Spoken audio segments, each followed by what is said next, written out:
Evangelho de Mateus, capítulo 27. Assim que o dia amanheceu, todos os chefes dos sacerdotes, líderes religiosos, anciãos do povo, conspiraram para condenar Jesus à morte. Então, amarrando, levaram e entregaram a Pilatos, o governador. Judas, com remorso, suicida-se. E sucedeu que Judas, seu traidor, ao ver que Jesus havia sido condenado, teve remorso e procurou devolver ao chefe dos sacerdotes e anciãos 30 moedas de prata.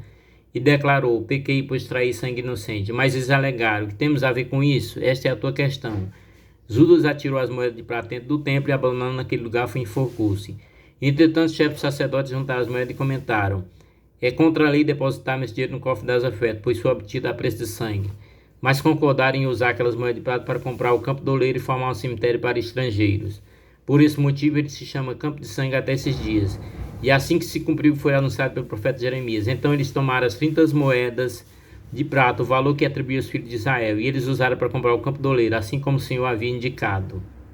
Pilatos lava as mãos. Jesus foi conduzido à presença do governador e este interrogou: é tu o rei dos judeus? Afirmou Jesus: tu dizes. Então passou a ser acusado pelo chefe do sacerdote e pelos anciãos. Mas ele nada respondeu. Foi quando lhe questionou Pilatos: não houve acusação que tu levanta contra ti? Jesus, entretanto, mantinha-se em absoluto silêncio, por isso ficou o governador fortemente pressionado. Contudo, por ocasião da festa, era costume do governador dar liberdade a um prisioneiro escolhido pelo povo. Detinha ele naquele dia um criminoso e muito conhecido por todos, chamado Barrabás. Então Pilatos dirigiu-se à multidão que ali havia se reunido e propôs: a quem desejais que eu vos solte, a Barrabás ou Jesus, que é chamado de Messias? Isso porque tinha conhecimento que havia entregado por inveja. E aconteceu que estando Pilatos sentado no trono do tribunal, sua esposa lhe enviou a seguinte mensagem: não faça nada contra esse homem inocente, pois hoje em sonho muitas coisas sofri por causa dele.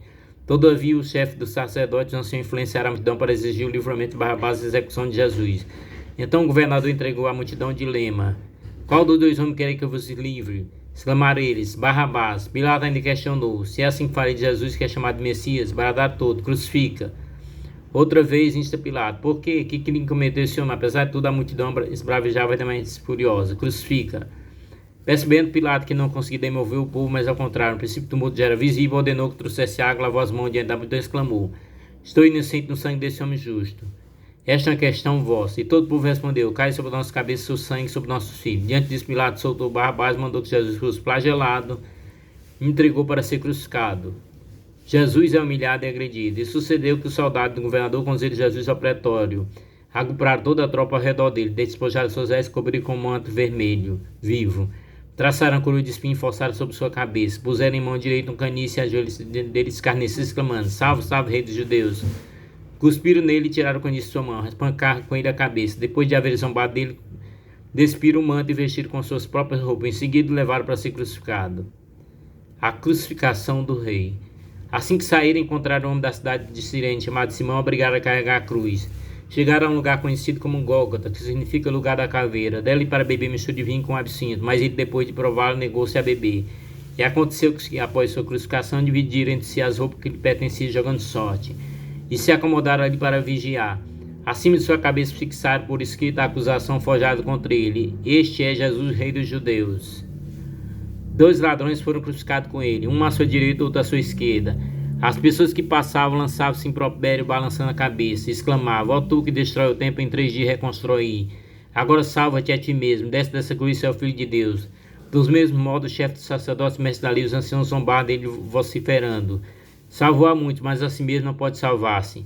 É o rei de Israel, desça agora da cruz, e passaram a crer nele. E passaremos a crer nele. Pregou sua confiança em Deus. Então que Deus o salve neste instante.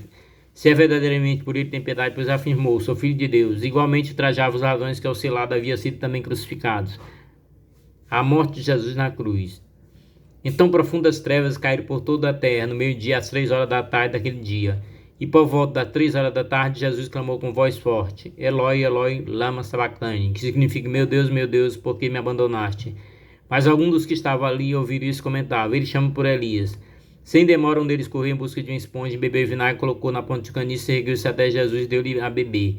Entretanto, os outros censuraram: veja se Elias vem livrá-lo. Então Jesus clamou uma vez mais alta voz e entregou o Espírito. No mesmo instante, o véu do santuário rasgou-se em 2 partes de alto a baixo, a terra estremeceu e fenderam-se as rochas. Os sepulcros se abriram e os corpos de muitos santos que haviam morrido foram ressuscitados.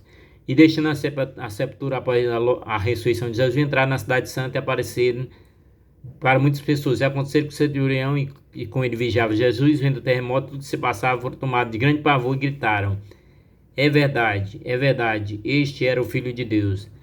Estavam presentes várias mulheres observando de longe. Eram discípulos que vinham seguindo Jesus desde a Galiléia para servirem. Então os quais estavam Maria Madalena, Maria mãe de Tiago e de José, a mãe dos filhos de Zebedeu, o sepultamento do corpo de Jesus. Ao pôr do sol chegou um homem rico de Arimateia, por nome José, o qual havia se tornado discípulo de Jesus. Teve ele audiência com Pilato para pedir o corpo de Jesus.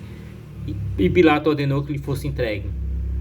Então José tomou o corpo, envolveu o lençol limpo de linho, o colocou em um sepulcro novo, qual ele próprio havia mandado cavar na rocha, e fazendo rolar uma grande pedra sobre a entrada do sepulcro, retirou-se.